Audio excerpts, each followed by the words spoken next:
네, 이 시각 현재 금강산에서 이산가족 2차 상봉 행사가 진행되고 있습니다. 이번 이산가족 상봉 행사를 계기로 얼어붙었던 남북 관계가 개선될 거란 기대가 높아지고 있습니다. 이산가족 상봉을 정례화해야 한다는 목소리도 높아지고 있는데요. 전문가와 함께 이산가족 상봉 행사 향후 일정과 남북 관계 전망해 보겠습니다. 고유한 동국대 교수 그리고 안찬일 세계 북한 연구센터 소장 나와 있습니다. 안녕하십니까? 네, 안녕하십니까? 네, 안녕하십니까? 3년 4개월 만에 남북 이산가족 상봉 행사가 열렸는데요. 네. 의미가 각별하지요. 어떻게 보십니까? 네, 그렇습니다. 어떻게 보면 이제 남북 관계가 그동안 이명박 정부 5년, 네. 그리고 이제 박근혜 정부 1년, 약 6년여 동안 단절돼 있다가 네. 이제 남북 관계 복원의 첫 단추를 끼웠다고 볼 수 있겠습니다. 이제 이산가족 상봉 사업이 북한에 대한 이제 남측의 어떤 신뢰를 확인하는 네. 첫 관문이었다고 볼 수 있겠는데요. 그 부분에 있어서 우여곡절이 있었지만 네. 예정대로 이제 이산가족 상봉이 이 금강산에서 네. 진행됨으로 해서 남북 관계 개선과 복원의 첫 단추를 이제 끼웠다 이렇게 네. 평가를 해볼 수 있을 것 같습니다. 예. 다만 이제 이것이 너무 이벤트적으로 예. 이렇게 일회성으로 뭐 3년 만에 한 번씩 열리고 이런 방식은 앞으로 이제 제고돼야 될 텐데요. 어쨌든 상봉 사업이 재개된 것만으로도 네. 남북 관계를 복원할 수 있는 예. 계기가 마련됐다고도 볼 수 있겠습니다. 예.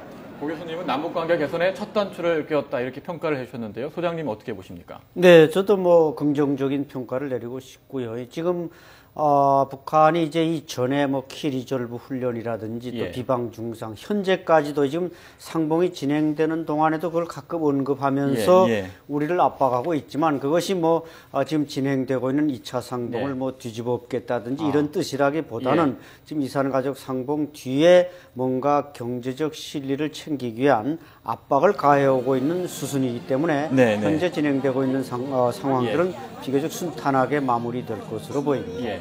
말씀하신 대로 키 리졸브 훈련이 내일부터 시작되고요. 남북 이산가족 성사 이전에 가장 큰 변수가 한미 합동 군사 훈련 아니겠습니까? 북한이 네. 끝까지 이를 문제 삼았는데 네. 어떻습니까? 향후 이산가족 상봉 행사에 영향을 미치겠습니까? 네, 원래 이제 우리가 키 리졸브 훈련을 피해서 네. 일정을 잡았었는데 북측이 이틀을 겹치게 다시 수정 제안해서 합의가 이루어졌던 것이죠. 그러니까 북한이 당초에 키 리졸브 훈련이 있다는 것을 알고 이제 일정을 잡긴 했는데요. 네. 물론 이제 그걸 카드화해서 고위급 접촉을 이뤄내고 거기서 이제 예정대로 진행하는 것을 통큰 양보라고 하면서 네. 상호 비방 중상을 하지 말자는 합의를 끌어낸 그런 나름의 전략이었던 것일 수도 있겠습니다. 예, 예. 그래서 일단 북측으로서는 원래대로 하는 것을 양보라고 하면서 상호 비방 중상 중지에 대한 합의를 끌어냈기 때문에 일정한 성과를 거뒀다고 판단할 것 같고요. 예. 이미 이제 중대 제안을 통해서 세 가지 큰 틀의 제안을 하면서 나왔기 때문에 이제는 예정대로 남은 이틀간의 일정이 키 리졸브 군사연습과 겹친다 하더라도 네. 큰 문제 없이 예정대로 잘 진행될 것 같습니다. 예, 북한이 계산된 전략에 따라서 이틀 정도는 겹치게 했고 상호 비방 중상이라는 나름의 성과를 거뒀기 때문에 순조롭게 이루어질 것이다 이렇게 전망하셨군요. 네. 북한이 1차 상봉을 마친 뒤에 처음으로 이산가족 상봉 행사를 보도를 했습니다. 지금까지 보면은 조선중앙TV가 1분 정도 짧게 보도를 했는데요. 보도 내용을 먼저 들어보고 이야기를 나눠볼까요? 네, 들어보시죠. 북과 남에 흩어진 가족 친척들의 상봉에서 우리 측 가족 친척들이 남측의 혈육들을 만났습니다. 우리 측 가족 친척들은 남녘의 혈육들에게 경애하는 김정은 원수님의 품속에서 온 나라가 화목한 대가정을 이루고 행복한 삶을 누리고 있는 데 대해서 이야기했습니다. 네, 북한은 보통 상봉 중반이나 마지막에 보도를 하는데 이번에도 1차 상봉이 끝나고 첫 보도를 했거든요. 이렇게 네. 보도를 하는 이유가 뭘까요? 글쎄 북한 당국이나 또 네. 북한 국민들의 관심사를 볼 때 이산가족 상봉은 뭐 그렇게 첫 번째 자리를 차지할 수가 없습니다. 우리로서 이것은 뭐 뉴스 중에 뉴스고 예. 또 남북관계, 뭐 통일, 한반도 평화 모든 것과 연계해서 우리는 즉시 네. 그야말로 뉴스로 보도하는데 북한은 하나의 소식으로만 전한다는데 이제 그 다른 차이점이 있는데 예. 어쨌든 북한 당국으로서는 이산가족 자체가 북한에서 소외계층이고 예. 그러다 보니까 그걸 뭐 크게 보도하는 것이 자신들이 체제 안정이나 선전선동에서 차지하는 비중을 좁게 두고 예. 크게 보도하지를 않고 있습니다. 예. 북한이 이산가족 상봉 행사 전에 만나는 가족들을 상대로 여러 가지 교육도 하고 뭐 한다고 들었는데 어떤 교육을 주로 하게 되는 거죠? 네, 보통 지난 시기에는 이제 한 달씩 평양에 불러 모아서 교육을 시켰는데 이번엔 좀 시간이 절박하다 보니까 예. 제약상 이제 한 보름 교육을 시켰다고 합니다. 그 교육에서는 이제 뭐 정치적인 교육, 가서 남한의 이제 친척들을 만났을 때 네. 아까 그 북한 아나운서가 말했듯이 뭐 장군님 품속에서 다 잘 산다는 얘기, 또 네. 헤어질 땐 반드시 통일을 위해서 열심히 노력해 달라는 얘기, 이런 뭐 정치적인 교육 외에도 예. 사실 그 이산 가족에 나오시는 분들은 정말 양식이라든지 식사 이런 데서 한 번도 그런 고급스러운 라운드 테이블에 앉아본 적이 없는 사람들입니다. 예. 그러다 보니까 가서 양식을 먹을 때는 어떻게 하고 한식을 먹을 때는 어떻게 하고 이런 것까지 이제 다 가르쳐서 내보냄으로써 자신들이 뭔가 체제 경쟁에서 밀리지 않겠다는 그런 이제 구체적인 교육들을 북한은 반드시 실시합니다. 아무래도 체제 간의 비교가 되고 이러다 보면 체제 경쟁적 측면이 있기 때문에 철저하게 세부적인 내용까지 교육을 시키는군요. 네. 그렇죠. 이산가족 상봉 오늘 행사의 북측가족은 88가족이고 보통 100가족 정도씩밖에 못 만나기 때문에 너무 적지 않습니까? 그러다 보니까 이산가족 상봉을 정례화해야 한다는 목소리가 높습니다. 상봉 대상자들의 고령화 문제 때문인데요. 그래픽으로 한번 볼까요? 네. 왼쪽 그래프를 보시면 지난 1988년 이후에 이산가족 상봉을 기다리고 있는 대기자 대부분이 70대라는 것을 알 수가 있습니다. 70대가 31%, 80대가 41%입니다. 오른쪽 그래픽을 보시면 이미 신청자의 절반 가까이가 세상을 떠나셨습니다. 이러다 보니까 너무 시간이 부족하다. 정례화 문제 빨리 풀어야 된다. 이런 목소리가 높지 않습니까? 어떻게 보시는지요? 네, 이 문제는 어떻게 보면 이제 인권 차원을 넘어서 천륜의 문제인데요. 네. 근데 이제 남북한의 정치 당국자들이 그동안 이 문제를 풀지 못했다는 것은 그 이념과 체제의 차이에서 오는 것이라고 하더라도 예. 상당히 문제가 많죠.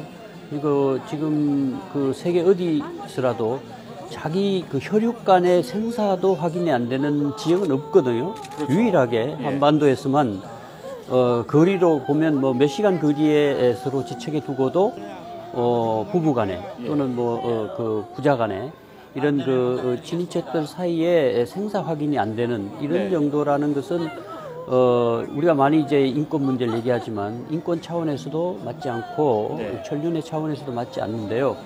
그러면서도 그동안 보면 꼭 이 이산가족 상봉 문제가 정치적 이벤트화돼서 예. 이렇게 한 번씩 이루어지는 것을 뭐 큰 성과로 예. 내세우고 그러고 있는데요. 그러니까 이런 부분에서는 이제는 좀 그런 차원을 넘어서 저분들이 이제 거의 그 자연수명을 다해가는 이런 시점에서는 이제는 뭐 인연과 체제를 떠나서 그 근본적인 해결을 해야 할 것 같습니다. 예, 이제 예. 북한으로 봐도 이제는 그 상봉이 이루어지고 또 뭐 이 생사확인이 되고 서신교환이 이루어진다 하더라도 크게 영향을 주지 않을 겁니다.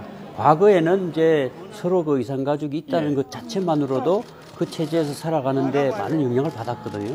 그러니까 서로 숨기기도 하고 또 만나지 않으려고 하는 경우도 있었는데 이제는 그런 차원을 넘어서는 것 같습니다. 예. 이제는 불리한 영향이 온다 하더라도 뭐 자연수명이 얼마 남지 않았기 때문에 예. 그런 부분에서 이제는 뭔가 근본적으로 풀어야 된다. 그러려면 그 순서대로 우선 생사 확인하고 서신 교환하고 네. 또 상봉하고 상봉도 이게 이제 연세가 높으시기 때문에 어려우면 화상 상봉이라도 하고 예. 또 요즘은 뭐 여러 이 장비들이 좋기 때문에 비디오로 촬영해서 이제 보내기도 하고 예. 이런 식으로 하면서 뭐 최종적으로 원한다면 거주도 자유롭게 허용할 수 있을 정도로 좀 전향적으로 풀어야 될 것 같습니다. 오늘 2차 상봉에 나선 북측가족 88명 가운데 80세에서 89세가 82명입니다. 네. 그만큼 대부분이 고령자이신데 이런 정례화 문제, 북한에서는 이산가족 문제가 나왔을 때 후속 조치로 쌀과 비료 이런 대가를 받았던 전례가 있지 않겠습니까? 이러다 보니까 북한이 정례화를 하지 않는 이유가 과연 뭐냐? 정례에 동의하지 않는 이유가 뭐냐? 대가가 없기 때문이 아니냐 이런 이야기가 나오고 있거든요. 어떻게 보십니까? 네, 뭐 여러 가지 각도에서 볼 수 있지만 그 대가 문제도 사실 상당히 중요합니다. 예. 뭐 독일의 통일 이전에 그 프라이머스 카우프 문제 어떤 정치범을 데려오는데 돈을 지불하고 데려오지 않았습니까? 예, 예. 우리도 이제 북한과의 남북 관계에서 경제적으로 우리가 절대적인 우위에 있는 만큼 이자 지적하신 대로 북한은 네. 쌀과 비료를 원하고 있습니다. 그렇기 때문에 이산가족 상봉에서 정례화 이게 안 된다면은 예. 경제적 비용을 지불해서라도 우리가 만나게 해주는 이런 조치들을 좀 해야 되는데 그것은 결국 이번 1.2차 상봉 이후에 네. 금강산 관광 재개나 오이사 조치 해제와 같은 예. 여러 가지 절차적 문제가 남아 있습니다만 예. 어쨌든 우리 당국이 여기에서 주도권을 쥐어야 된다. 왜냐하면 지금 뭐 국방위원회가 청와대가 나서서 남북 관계를 조율하는 마당이니까 얼마든지 박근혜 정부는 여기에서 프라이카우프 정책과 같은 것을 도입하면은 예, 예. 이분들이 돌아가시기 전에 적어도 이분들은 앞으로 한 5년만 지나면은 이산가족 상봉이라는 말 자체가 없어질 수도 있기 때문에 예. 빨리 이런 것을 해결했으면 좋겠습니다. 네, 프라이카우프는 말씀하신 대로 서독이 동독을 상대로 정치범을 데려올 때 현금이나 현물을 줘서 데려오는 방식을 의미하는 건데요. 네. 이러다 보니까 우리나라 남북 관계에도 이런 방식을 도입해야 된다는 의견들이 있었습니다. 그런데 말이죠, 정례화 요구를 할 때 북한이 금강산 관광 재개 이 문제를 존재 조건을 하지 않을까 하는 지적도 있는데 어떻게 보시는지요? 그렇습니다. 지난해 추석 때도 합의됐다가 결렬된 주된 배경이 네. 이 북측이 원했던 금강산 관광 재개가 이루어지지 않았던 것, 숙박 시설을 해금강 시설이라든가 현대아산 관련 직원 숙소를 예. 요구할 때도 남측이 이제 그것을 개보수해서 숙소로 사용한다면 이제 관광이 재개된다는 의미가 내포돼 있죠. 예. 그래서 이제 그걸 내심 기대했는데 남측이 분리 접근을 하니까 네. 결국은 무산시켰었는데요. 그래서 이번에는 어쨌든 북한이 군사 훈련이라든가 또 금강산 관광 재개를 연계시키지 않고 일단 풀고 승산시켰습니다. 예. 그래서 아마 북측의 의도는 큰 틀에서의 남북 관계를 풀면 이 금강산 관광 재개도 자연스럽게 풀릴 거다 이런 생각을 하고 있는 것 같습니다. 예. 그래서 일단은 인도적 사업으로서의 상봉 사업이 성공적으로 끝나게 되면 결국은 인도적 문제인 대북 지원 문제와 관련해서 이제 진앙적인 어떤 그런 조치가 있을 가능성도 예. 있고 예. 또 적시자 회담도 열릴 수 있고 예. 그렇게 해서 우선 쉬운 것부터 그리고 좀 이제 오이사 조치라든가 이런 것을 피해 나갈 수 있는 쉬운 문제부터 예.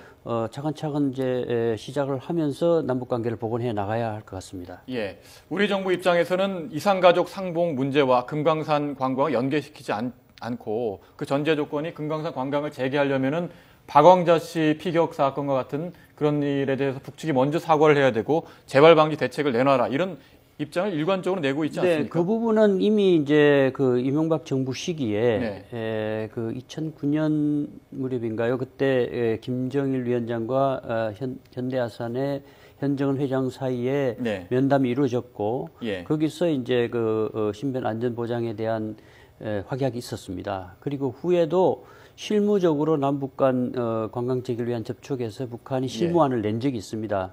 그래서 그 부분은 사실상 북한도 풀 의지가 있었는데 당시에 이제 천안함 연평도 핵실험 이런 것들이 겹치면서 풀리질 못했던 것이죠. 그래서 아마 북측도 이번의 경우는 어떤 사안을 단일 사안으로 이렇게 1대1로 접근하기보다는 중대 제안을 내놓고 큰 틀에서 뭔가를 풀고 나가다 보면 금강산 관광 재개도 가능할 거 아니냐 이런 생각을 하는 것 같고요.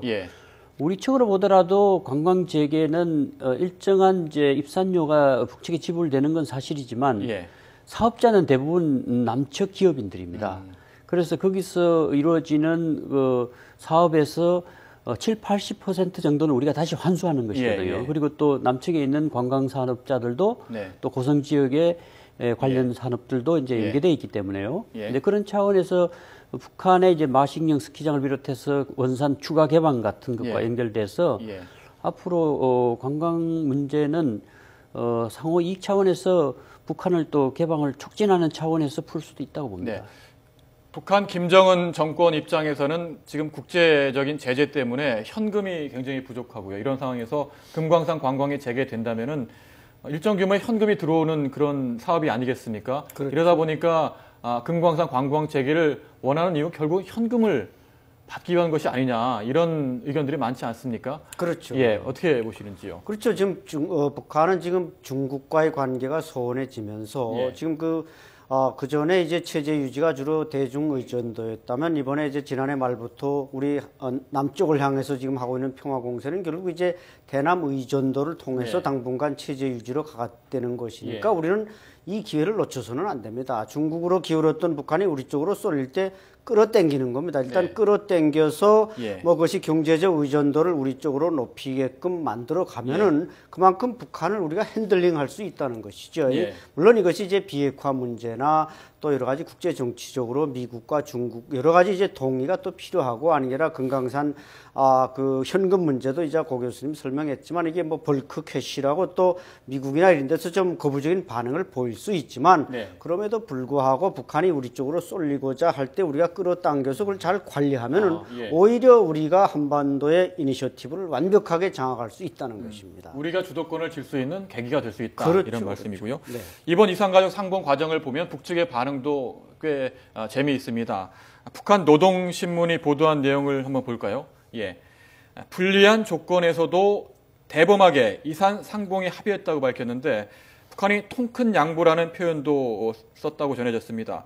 아무래도 이산가족 상봉 이후에 반대급부를 기대하고 있는 거 아니냐 이런 분석이 나오고 있는데요. 고위급 접촉에서도 추가 접촉 가능성을 내비치지 않았습니까? 북한이 원하는 반대급부는 뭐가 있을까요? 그러니까 이제 반대급부라고 하면 북한이 이제 그 올 신년사부터 남북 관계 개선을 위한 이제 분위기 조성을 얘기하면서 예. 대결 악순환의 고리를 끊고 상호 비방 중상하지 말자, 또 적대시하는 그 군사 연습도 하지 말고 예. 핵전화를 막기 위한 공동의 어떤 조치나 노력을 하자 이런 얘기들을 쭉 해왔었는데요. 예. 그러니까 이제 일단 북한으로서는 김정은 시대가 이제 3년 차를 맞아서 공약했던 경제 건설과 인민생활 향상 부분에서 예. 대외 관계를 풀지 않고는 대내적으로 자원이 고갈됐기 때문에 쉽지 않다는 판단을 하고 있는 것 같습니다. 예. 그래서 평화로운 대외 환경 조성 차원에서 결국 관문은 남북 관계라고 볼 수 예. 있겠죠. 그래서 일단 뭐 대범하게 나왔다는 것도 이제는 뭐 그런 그 관광 재개라든가 또 네. 군사 연습이라든가 이런 것까지도 연계고리를 풀고 예. 크게 나왔다는 것이거든요. 그러니까 앞으로 이제 크게 나온다는 것은 남북 관계를 전면적으로 이제 정상화해서 인민생활 향상에 필요로 하는 여러 가지 이제 경제 협력도 하고 또 대외 환경도 조성하겠다는 네. 그런 다목적적인 예.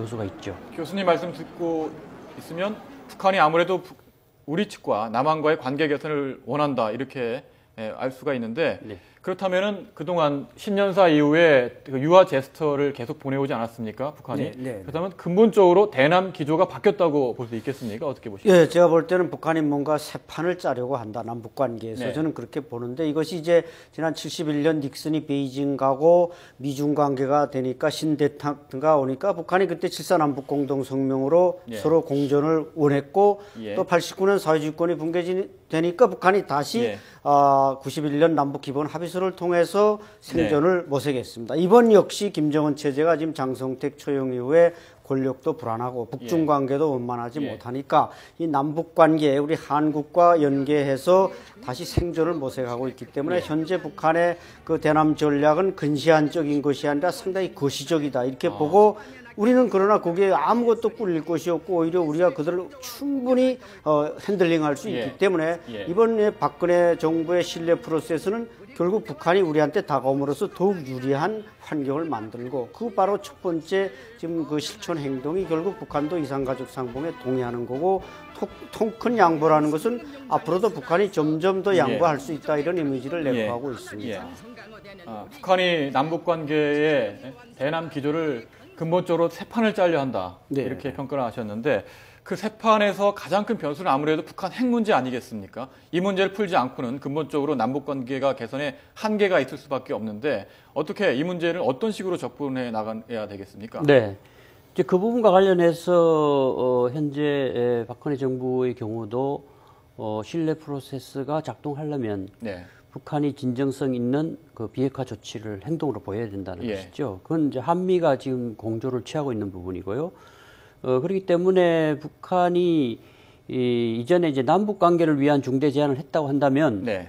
그 핵과 관련한 악순환의 고리를 끊기 위한 예. 새로운 중대 제안을 하나 더 나와야 해줘야 이 구조가 변할 겁니다. 네. 그래서 이제 중국이나 미국이 북한에 대해서 일관되게 육자회담 재개를 위해서라면 예.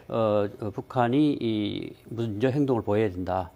그래서 지금 이 구조에서 뭔가 좀 획기적으로 풀리려면 북한이 새로운 중대 제안을 하나 더 해야 된다. 그것은 곧 현 단계에서 북한 핵 동결이라든가 예. 2년 전에 2구 합의에서처럼 네. 그 북한이 우선 완전 폐기로 가는 것은 어렵다 하더라도 당장에 북한의 핵 능력이 고도화되는 것을 중단하겠다 네. 하는 조치라도 취해야 이 구조가 움직일 겁니다. 예. 그래서 아마 그 부분과 관련해서 미국과 중국이 북한에 대해서 상당히 좀 설득하고 예. 압력도 하고 있는 것으로 가고 있는 것으로 보이는데요. 예. 어쨌든 그 두 가지 악순환의 고리를 동시에 끊는 노력들이 필요하겠죠. 예. 그러니까 남북 사이에 대결의 악순환의 고리를 끊고 핵 문제는 이제 남북 문제일 뿐만 아니라 국제 문제이기 때문에 그것과 관련한 이제 악순환의 고리를 끊어야 되는데 이걸 같이 이제 그 남북 고위급 회담을 지속하면서 이제 문제를 해결하고 또 육자회담이라든가 또는 뭐 사자 또는 북미 양자 이런 대화체들을 복원해서 이제 그 핵과 관련한 고리를 끊어야 된다. 예. 근데 왜냐하면 북한의 핵 능력은 지금도 향상되고 있다는 겁니다. 그래서 우리가 자꾸 뭐 이산가족 상봉하는데 단일 사안으로 보면 뭐가 잘 풀리는 것 같지만 보이지 않는 곳에서는 북한의 핵 능력이 지속적으로 향상되고 예. 있고 또 지금 재가동하고 있는 영변의 핵 시설이라든가 예, 예. 또 추가 건축하고 있는 그 관련 시설들이 상당히 그 불안정하죠. 그러니까 체르노빌 네, 예. 원자로라든가 일본에서의 예. 그런 우리가 경험을 했기 때문에 그 북한의 핵이 핵무기도 위험하지만 그 핵시설도 대단히 위험한 것입니다. 그렇기 때문에 그런 부분에서 관련 국가들이 예. 더 이상 이제 방치하지 않고 예. 올해는 본격적으로 해결하려고 할 겁니다. 예. 소장님께 마지막 질문 드리겠는데요.